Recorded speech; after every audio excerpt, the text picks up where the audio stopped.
The Galactic Council's meeting. The Galactic Council chamber was a vast, glittering hall filled with representatives from every advanced civilization in the galaxy. Delegates sat in their ornate seats, their unique appearances showcasing the diversity of the cosmos. Tentacles, shimmering scales, glowing eyes, and wings were just a few features visible among the crowd. The air hummed with a mix of curiosity and skepticism as the next presenter, Commander Alex Carter of Earth, stepped forward. Earth's bid to join the esteemed Galactic Alliance was already considered a long shot. Humans were seen as a young, inexperienced species, barely scratching the surface of space exploration. The Council didn't take them seriously, but protocol demanded every planet receive a chance to present its case. Alex stood tall, dressed in a simple uniform, a stark contrast to the elaborate attire of the other representatives. He cleared his throat, his voice firm but calm. Honored members of the Galactic Council, I am here today to present Earth's survival strategy and our plan to contribute to the Alliance. The Council members exchanged amused glances. Whispers spread through the chamber, accompanied by soft chuckles. Earth's reputation as an insignificant, chaotic planet preceded Alex, and many doubted he could offer anything of value.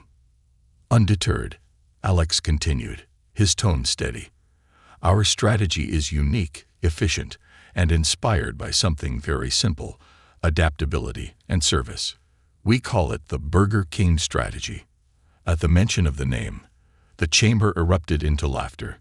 Deep, booming laughter from species with three throats, high-pitched giggles from creatures with antennae that wiggled with amusement, and even a few sarcastic snorts from the more composed representatives. The head of the council, a towering figure with crystalline skin named Zoreth, raised an eyebrow and leaned forward. Burger King. Do you mean food?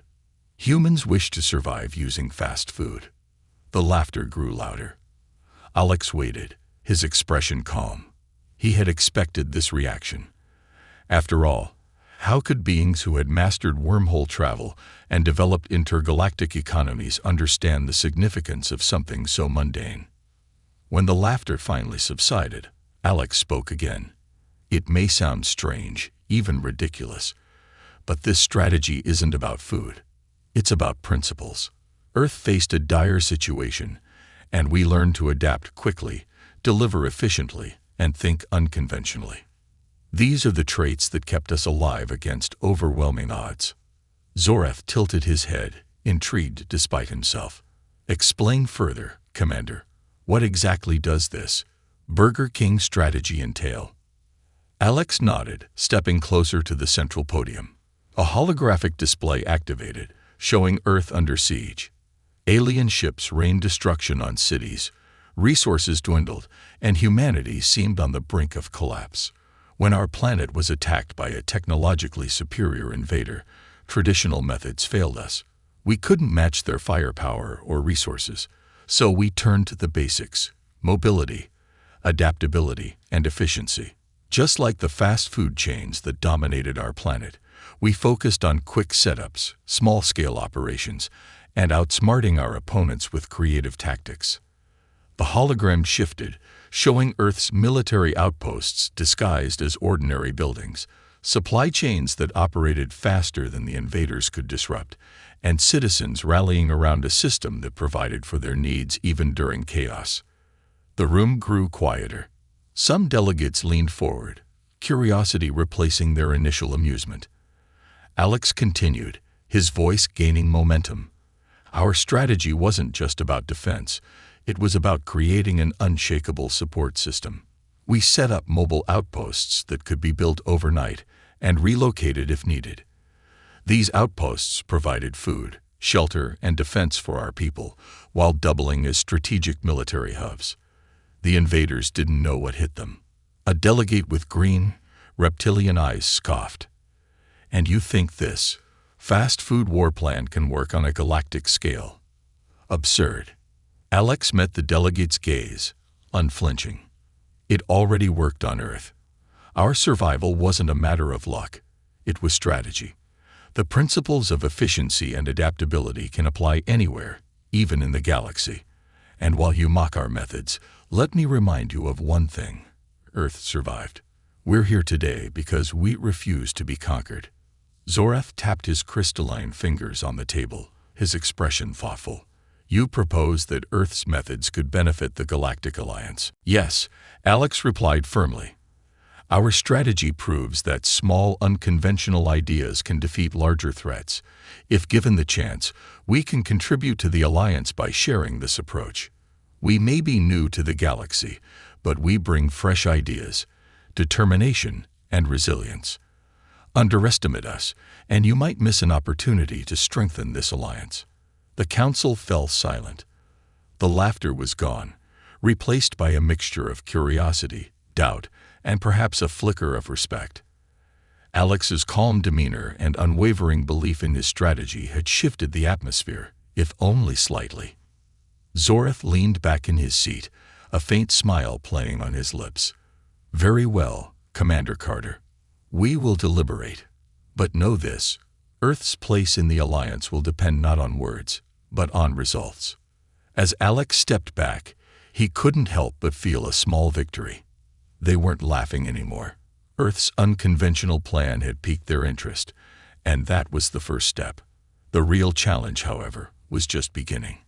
The origin of the strategy. Earth was in chaos when the invaders first arrived. Their ships hovered in the sky like massive shadows, blocking out the sun. The enemy's technology was far superior. Energy weapons that melted through steel, shields that deflected every counterattack, and swarms of drones that overwhelmed Earth's defenses in minutes. Governments fell, cities burned, and humanity faced extinction. Commander Alex Carter had watched it all from the war room deep beneath the Earth Defense Force, EDF headquarters. The screens showed live feeds of destruction. Paris in flames, Tokyo crumbling, New York swallowed by smoke. He gripped the edge of the table, his knuckles white. Traditional warfare wasn't working, and time was running out. The EDF's top brass had gathered, a group of grim-faced generals and strategists. Each had their own solution, but none seemed promising. Some suggested all-out retaliation, others argued for retreat, while a few whispered surrender. Alex knew none of these would work. The enemy wasn't just stronger. They were smarter, faster, and more resourceful. It was during one of these tense meetings that the idea struck Alex, not as a grand epiphany, but as a quiet, almost ridiculous thought. What if we thought smaller? He said, interrupting the heated debate. The room went silent. General Morrison, a grizzled veteran with a face like carved stone, frowned. Smaller? What are you talking about, Carter? We're losing planets, not chess pieces.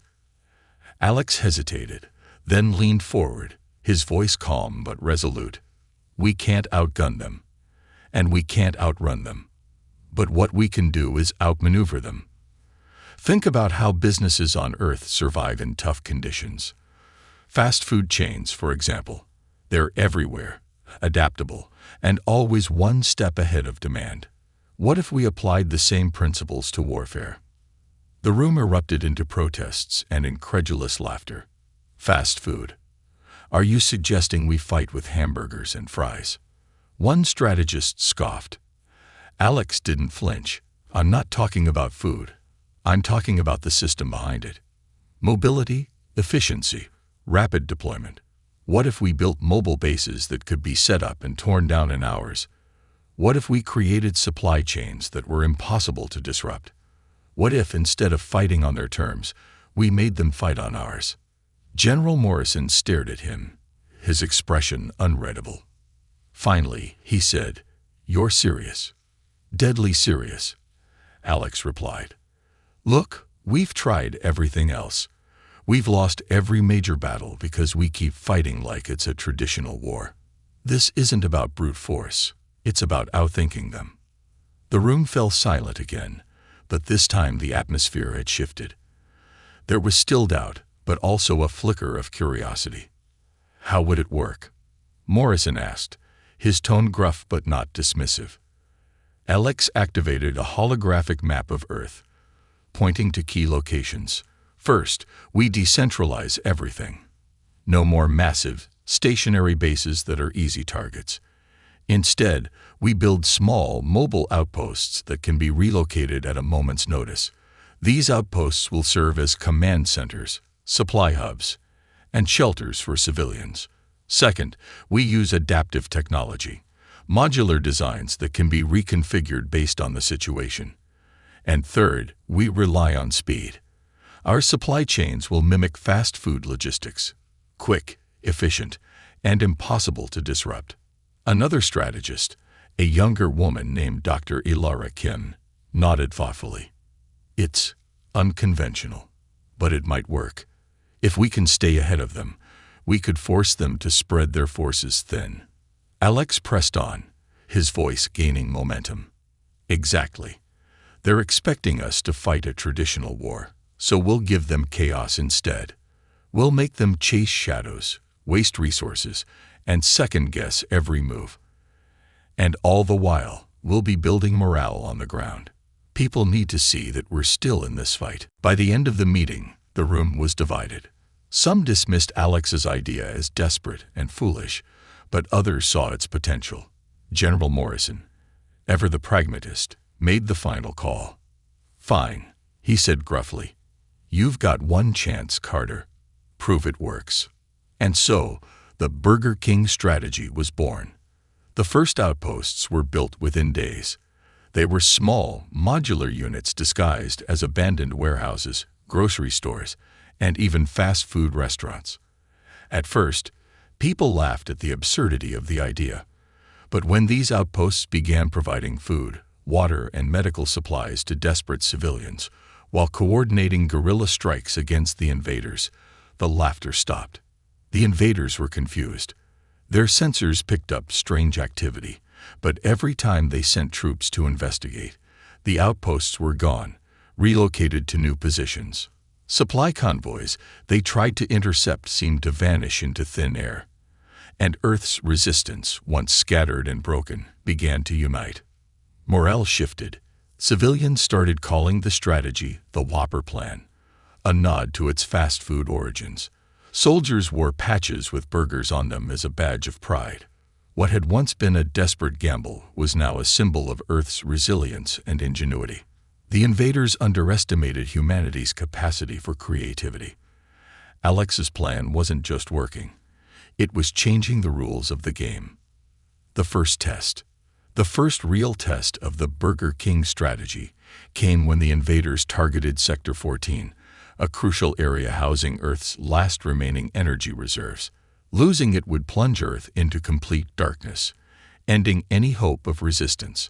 The invaders knew this, and they launched a massive offensive with overwhelming force. But Sector 14 wasn't what it seemed anymore. Weeks before the attack, under Alex Carter's leadership, the EDF had turned the area into a web of mobile outposts. These weren't just military stations. They were multifunctional hubs that could masquerade as civilian structures. Fast food restaurants were retrofitted with defensive shields. Abandoned malls became command centers. Old factories were converted into ammunition depots, with hidden turrets waiting to spring into action. Everything looked ordinary, but it was a carefully constructed trap. Alex himself was stationed in a hidden underground bunker, watching the enemy's movements on a holographic map.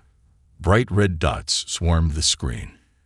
Alien forces converging on Sector 14. Their mothership loomed above, a massive, ominous silhouette blocking the sky.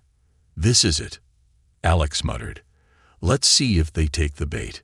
The invaders struck at dawn, blasting through what they thought was Earth's primary defense line, a series of decoy turrets designed to fall quickly. They advanced confidently, moving deeper into the sector.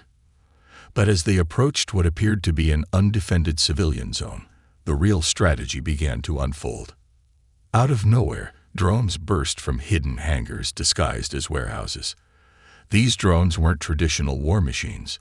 They were small, nimble, and equipped with tools designed to disable rather than destroy. They latched onto the invaders' vehicles, jamming their communications and blinding their sensors. The invaders fired back, destroying dozens of drones. But for every drone they destroyed, two more seemed to appear. It was chaos. Their formations broke apart as confusion spread through their ranks. Meanwhile, on the ground, Earth's mobile units sprang into action. An old diner, seemingly abandoned, slid open its walls to reveal a squad of soldiers armed with energy rifles. They struck fast and then vanished, retreating into underground tunnels. A gas station exploded, revealing a hidden turret that fired precision blasts at enemy mechs before collapsing into rubble. The invaders tried to regroup, but every time they thought they had located Earth's forces, the targets disappeared. Buildings moved. Civilians disguised as ordinary workers turned out to be trained operatives. Even the roads seemed to shift, as construction vehicles blocked key pathways, forcing the invaders into ambush zones. In the war room, Alex monitored the chaos with a steely gaze. "How are we holding up?" he asked. Dr. Ilara Kim, now one of the lead strategists, replied with a grin. "Better than expected. Their comms are a mess, and their ground units are scattering. They have no idea what's happening." "Good," Alex said. "Keep them guessing. And bring in the next phase." The second wave of Earth's counterattack was even more unconventional. Civilians in the sector had been evacuated weeks ago, but the invaders didn't know that. Instead, holographic projections made it look like the area was still heavily populated. Simulated screams and cries for help filled the air, drawing the invaders deeper into the sector as they tried to capture key civilian zones. That's when the mobile outposts struck. Portable missile launchers emerged from rooftops, striking the invaders' ground forces. A delivery truck, seemingly harmless, detonated in the middle of their convoy, unleashing an electromagnetic pulse that disabled their advanced weapons. The invaders were trapped, surrounded by Earth's forces, with no clear targets to strike. In the sky, things were no better for the enemy. Earth's aerial drones, disguised as meteorological equipment, swarmed the invaders' mothership. They didn't attack directly. Instead, they hacked into its systems, scrambling its targeting computers and shutting down its shields. For the first time, the invaders' massive warship was vulnerable. "Commander, the mothership's defenses are down," Ilara reported. Alex's jaw tightened. "All right. Send the signal." Across the sector, Earth's forces synchronized their final strike. Mobile outposts launched coordinated missile volleys, targeting the mothership's engines. The invaders tried to respond, but their forces were too scattered and disorganized. The mothership groaned under the strain of the attack, flames erupting from its hull. The ship began to retreat, its once imposing form now limping away from the battlefield. The invaders on the ground, cut off from their command, were left stranded. They attempted to regroup, but Earth's forces gave them no chance. One by one, the alien units were neutralized, their advanced technology rendered useless against Earth's relentless adaptability. As the last of the invaders were captured or destroyed, a cheer erupted across Earth's communication networks. Sector 14 was safe, and the Burger King strategy had proven its worth. In the war room, Alex allowed himself a rare smile. "It worked," he said quietly. "They underestimated us." Dr. Kim chuckled. "I think they're starting to learn their lesson." But Alex's expression quickly turned serious. This was just the beginning. They'll adapt too. We need to stay ahead. The victory at Sector 14 wasn't just a win for Earth, it was a statement to the galaxy. Humanity wasn't weak, and they weren't predictable. The invaders had been outmaneuvered, and the Galactic Council was watching closely. Turning the tide, news of Earth's stunning victory at Sector 14 rippled through the galaxy like a shockwave. The invaders, once seen as an unstoppable force, had suffered a humiliating defeat at the hands of what many in the Galactic Council still dismissed as a primitive species. For the first time, humanity wasn't just surviving. They were fighting back, and the galaxy was paying attention. The invaders, known as the Zorath Dominion, regrouped quickly. Their warlords were furious. vowing to crush Earth with overwhelming force. But the Dominion faced a problem. They didn't understand Earth's unconventional tactics. Their fleet, designed for direct, large-scale battles, was ill-equipped to handle the guerrilla-style warfare Earth had embraced. The Dominion launched their next offensive with twice the firepower, targeting multiple locations across the planet. Their plan was simple: overwhelm Earth's forces by hitting everywhere at once. What they didn't realize was that they were playing directly into Commander Alex Carter's hands. Alex and his team had anticipated this move. The Burger King strategy wasn't just about defending single locations. It was about adaptability on a global scale. Every mobile outpost was now part of a vast, interconnected network. Each outpost shared real-time data, allowing Earth's forces to predict enemy movements and respond with precision. As the Zorath ships descended, they encountered unexpected resistance. In one region, an invader assault force was met with a wall of holograms, creating a maze of fake targets that led them into an ambush. In another, supply drones disguised as harmless weather balloons dropped EMP charges, crippling the enemy's vehicles. The invaders soon realized they were being toyed with. Every attack they launched was countered with precision, and every victory was fleeting as Earth's forces disappeared before they could be pinned down. In one of the most daring moves of the campaign, Alex ordered his team to target the Zorath's supply lines. The invaders relied on massive transport ships to deliver energy cores and resources to their ground forces. Without these supplies, their war machines would grind to a halt. Earth's drones, now equipped with cloaking technology, infiltrated Zorath supply convoys. They didn't destroy the ships outright. Instead, they sabotaged them, rerouting their navigation systems and causing them to crash into remote, uninhabited areas. The invaders, believing the crashes were due to Earth's hidden weaponry, diverted resources to protect their supply lines, further spreading their forces thin. Meanwhile, Alex's team launched a psychological campaign. Using hacked Zorath communication networks, they'd broadcast propaganda designed to sow doubt and fear among the enemy ranks. The messages were simple but effective. You can't win. Earth adapts faster than you can strike. The Zorath soldiers, unaccustomed to prolonged resistance, began to falter. Their commanders demanded discipline, but whispers of Earth's unpredictability spread through the ranks like wildfire. The once invincible Dominion was starting to crack.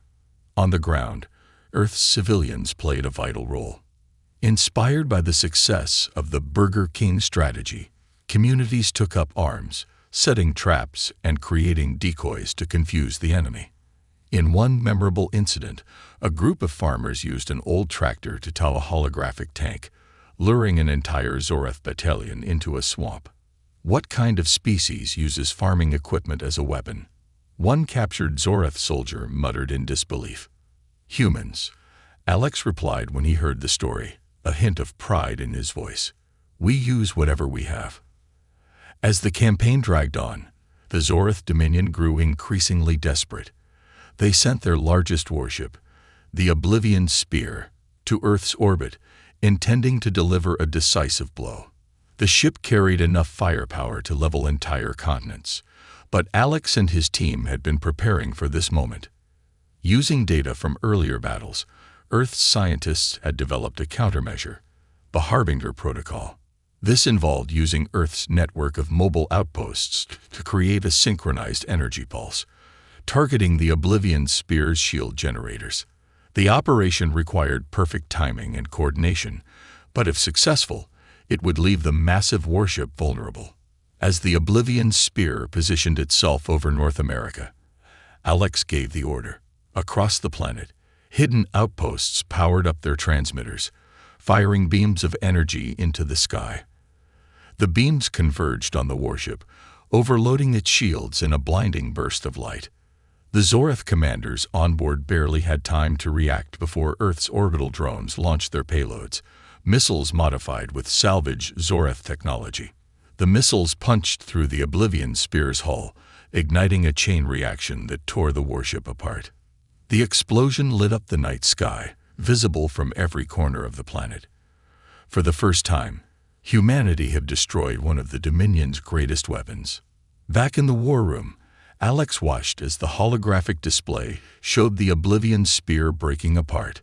Cheers erupted from the EDF officers around him, but Alex remained focused. "This isn't over," he said quietly to Dr. Ilara Kim. "They'll come back stronger." Ilara nodded. "But now they know we're not just surviving. We're fighting back." And they were. Humanity had turned the tide of the war, proving that innovation, resilience, and a little creativity could outmatch even the galaxy's most advanced foes. The Zorath Dominion wasn't invincible, and Earth had become a force to be reckoned with. A bold move. The destruction of the Oblivion Spear had given humanity a rare opportunity, a brief pause in the Zorath Dominion's relentless assault.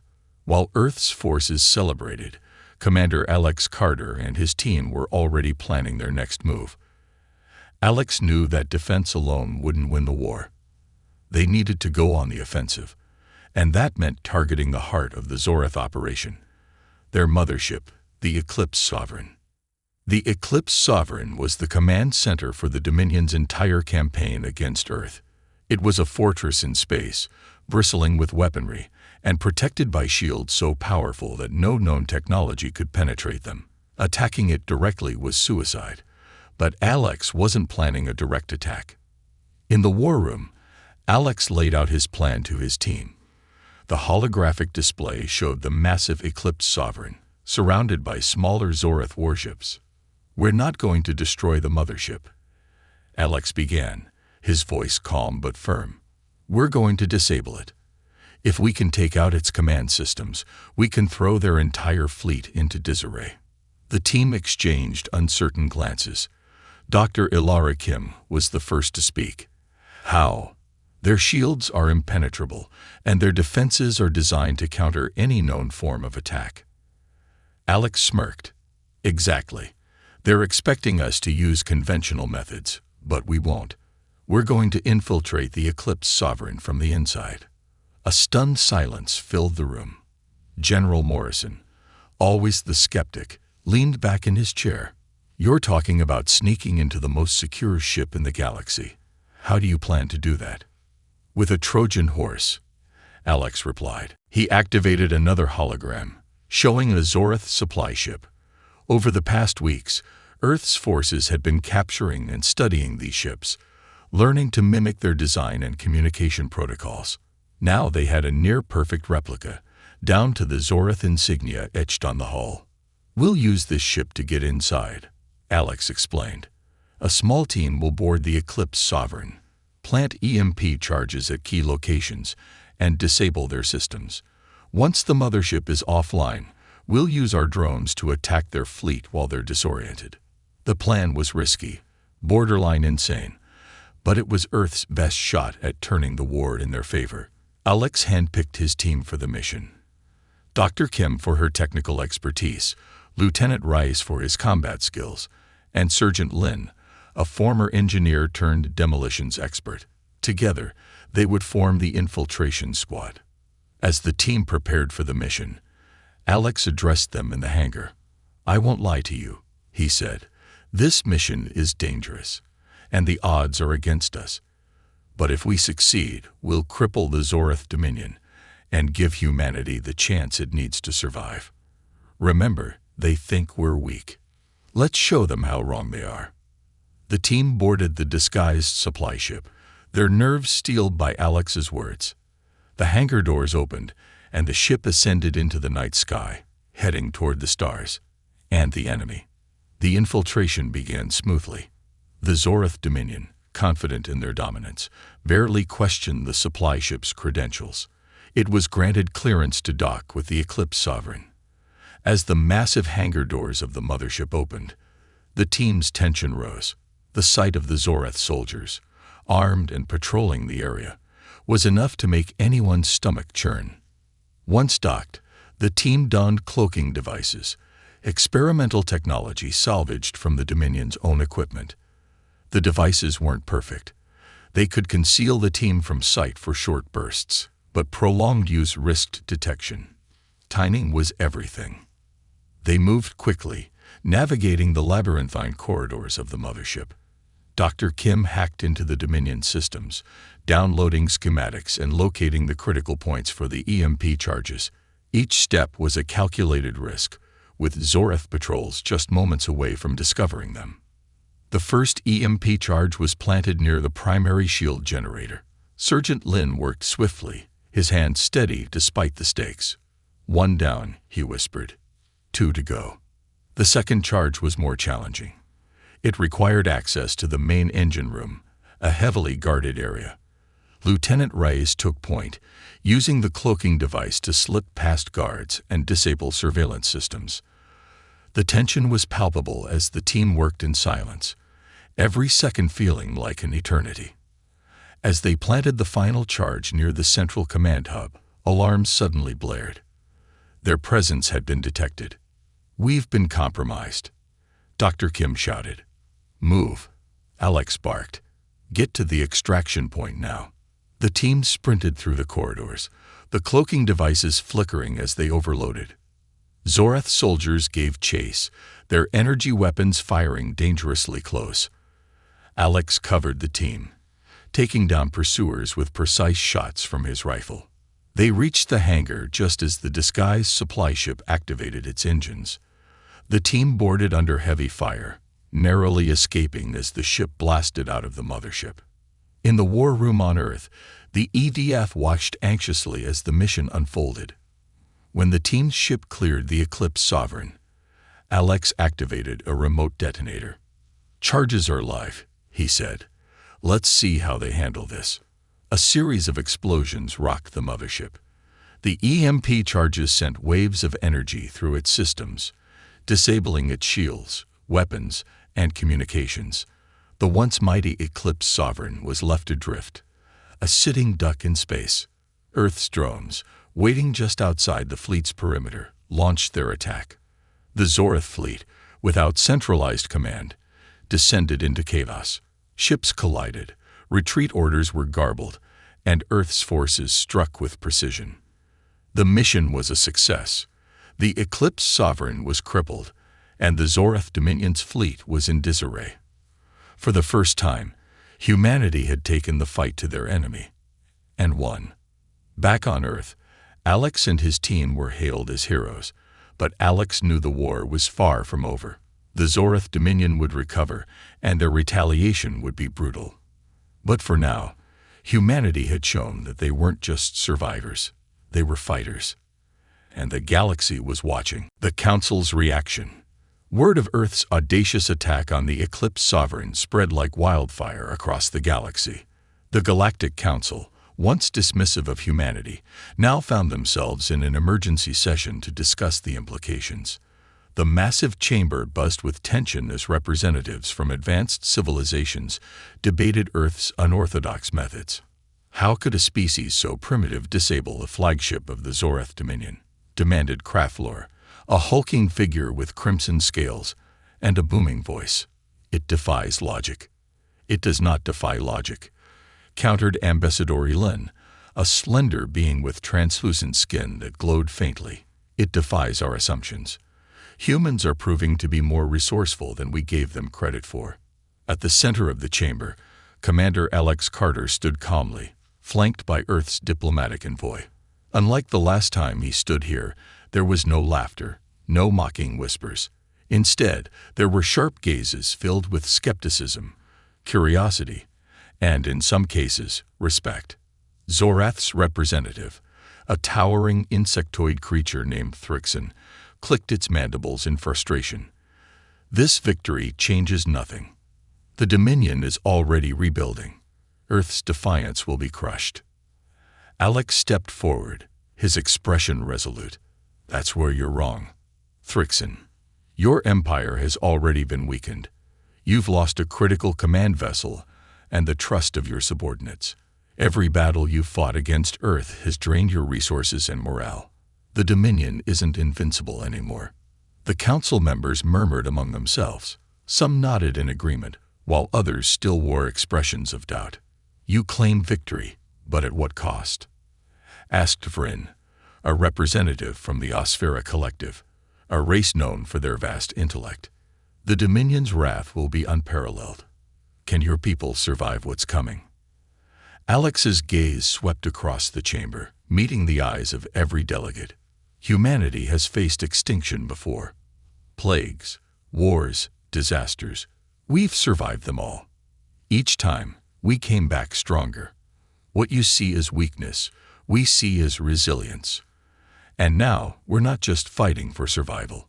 We're fighting to show the galaxy that even the smallest voice can challenge tyranny. Zorath's representative slammed its clawed hand onto the table, emitting a sharp, echoing crack. Bravado. Empty words from a species clinging to life. The Dominion will obliterate your planet, and the Council will do nothing, as always. Alex took a deep breath, knowing this moment was crucial. He wasn't just speaking for Earth. He was making a case for the Galactic Council to reconsider its role in the galaxy. Maybe that's true, he said. Maybe the Dominion will try to destroy us. But let me ask this. How long will you sit here and let them trample over weaker civilizations? How long will you let fear dictate your actions? The room fell silent. Alex pressed on, his voice growing stronger.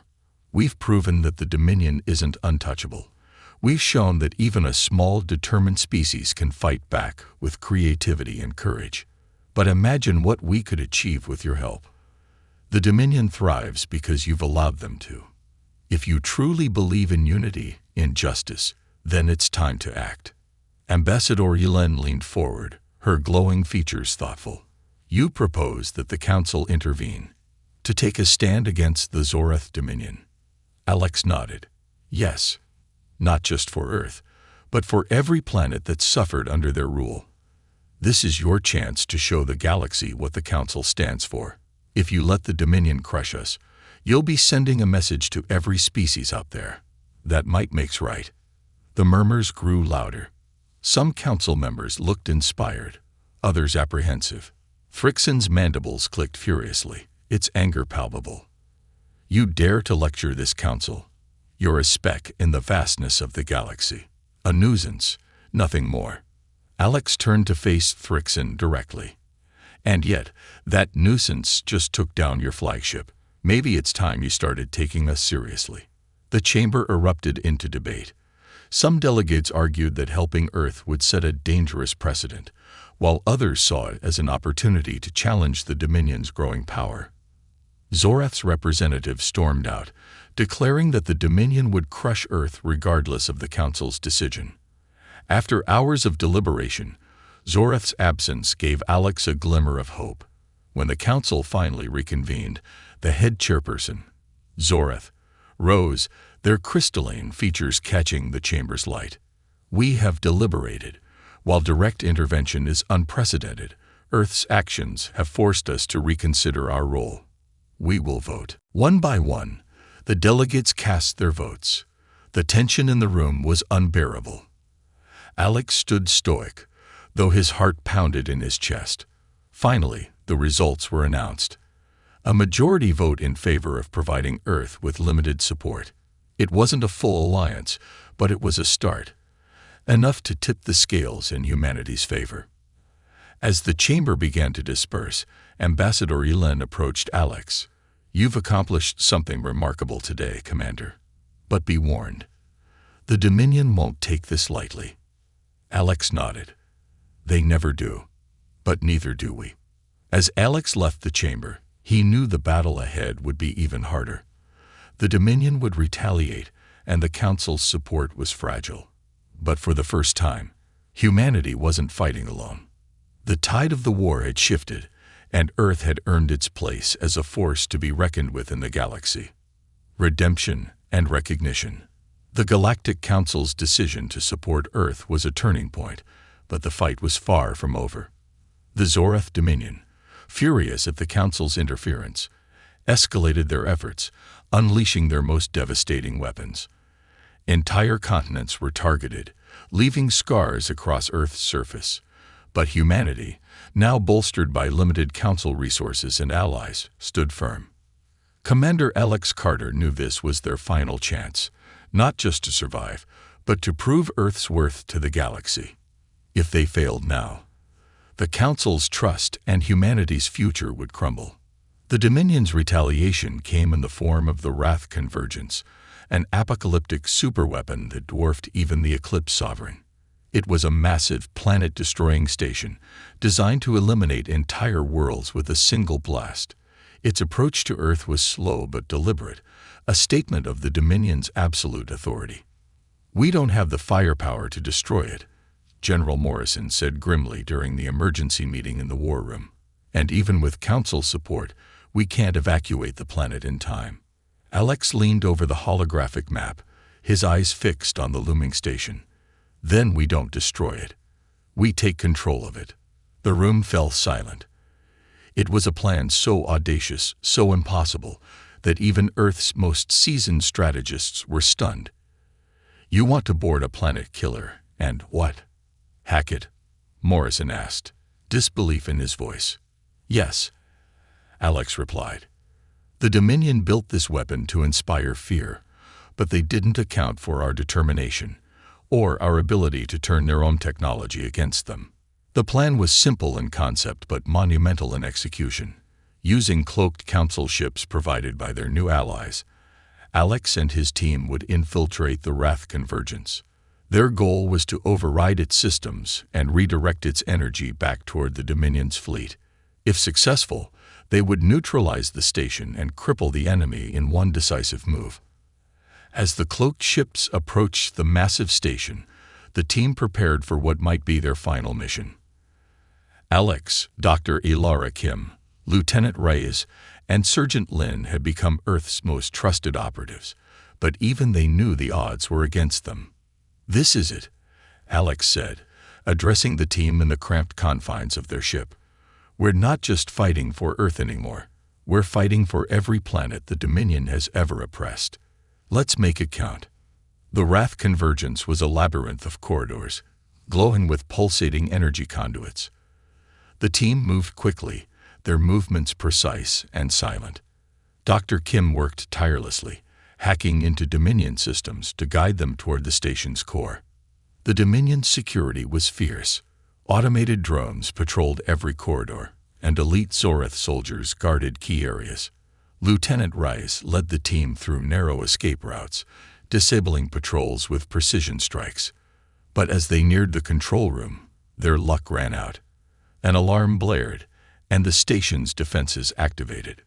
"We've been made," Lin shouted, firing at an advancing squad of soldiers. "We've got to move.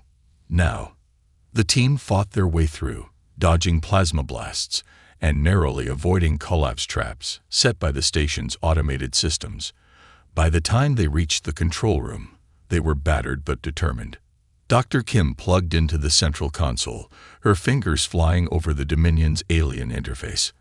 "I need a few minutes," she yelled as Reyes and Lin held off incoming reinforcements. Alex stood beside her, ready to buy her as much time as she needed. The Dominion's voice boomed through the station's speakers, cold and calculating. "Your efforts are futile. The Wrath Convergence cannot be stopped. Earth will burn." Alex activated his comm link to Earth's forces. "Not today." With a final keystroke, Dr. Kim accessed the station's energy core. "I've got it," she said, redirecting the energy now. The team braced as the station's lights flickered and alarms intensified. The energy that had been charging to destroy Earth was now building toward critical levels, aimed at the Dominion fleet. The Wrath Convergence began to tremble, its systems overwhelmed by the sudden shift. The Dominion fleet, caught off guard, scrambled to retreat. But the station's redirected energy erupted in a blinding wave, engulfing their ships. The flagship disintegrated, and the remaining vessels were thrown into chaos. Earth's forces, along with their Council allies, seized the moment to strike, dismantling the Dominion's armada piece by piece. The Wrath Convergence, its systems overloaded, began to collapse. "We need to get out of here," Ride shouted. The team sprinted to their extraction point, barely escaping as the station exploded in a brilliant cascade of light. Back on Earth, the victory was celebrated as humanity's greatest triumph. The Dominion's fleet was broken, their leadership in disarray. For the first time in centuries, the Zorith Dominion faced widespread rebellion across their territories, inspired by Earth's defiance. The Galactic Council reconvened, this time with a unanimous decision. Earth was officially welcomed into the alliance, not as a subordinate member, but as an equal partner.